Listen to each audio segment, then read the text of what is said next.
Hello, this video was made specially for Professor Maria Chernat, partly because on the day that I wanted to do the presentation that I was really wanting to present, I was summoned to the immigration office.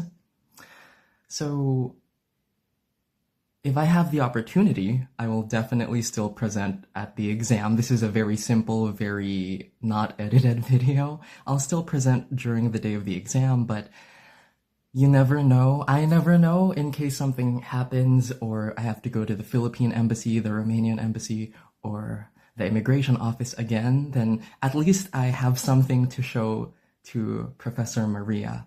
So I read her article, The Challenges of the Knowledge Society, and that's what I really wanted to present about. So this is just a simple video, and I do have notes. I do have them, so I don't go off track too much and insert perspectives that are not central to the actual literature. Again, if I have the chance to present this in person at the exam, I will definitely do that.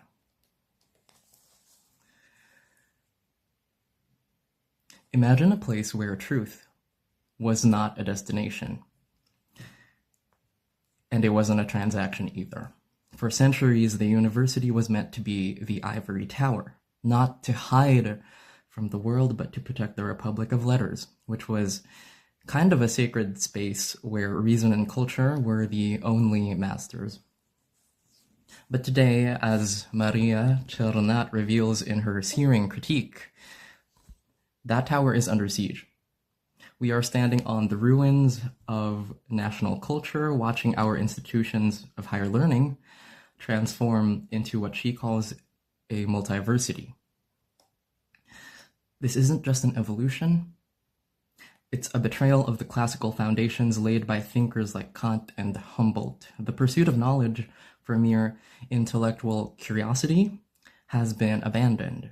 Personally, this is just a quick insert. I really love how Maria Chernat, the professor, even talked about how it looks like a business now. Like, you can't get funding. Universities can't get funding if their research doesn't have like an immediate, like very obvious result, stuff like that. But I liked that part.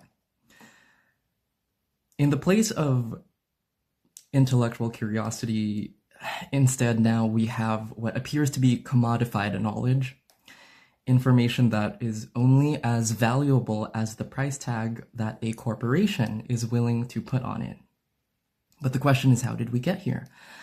Maria Chernat, in the paper, she points to in my opinion, a very cold reality, which is when the state retreated and public funding for universities was slashed. Our schools were forced into what she calls academic capitalism. They were thrown into basically kind of a cutthroat international market, forced to compete for students like customers and grants like venture capital, basically. This led to a phenomenon that the author describes with a term I found a little bit chilling and interesting at the same time. Asymmetric convergence. So personally for me, I've never studied that before. I've never seen that until I read this paper. So while the universities are being forced to adapt corporate values like efficiency, profit margins, and managerial hierarchies, the industry itself remains mostly untouched by the real academic values. Corporations are not becoming more open or dedicated to the public good. They are simply colonizing the university, reshaping it on their own image with their own agenda. So one of the things that Maria Chernat writes about is, so I don't know how to pronounce this, Wilhelm von Humboldt, I'm not sure. He defended the university as a place of spiritual guidance for the nation against bourgeois utilitarianism. But after the protests in 1968, the state realized that the university was no longer just a servant. It was a site of basically an intellectual revolution at the time. But the punishment was the starvation of funds. I don't want to talk about that. That's going to make me sad because I relate a little bit under my current circumstances, which led to the rise of the managerial ethos, which is basically we see the exile of real intellect and intellectual curiosity in favor of the expert, the paid expert.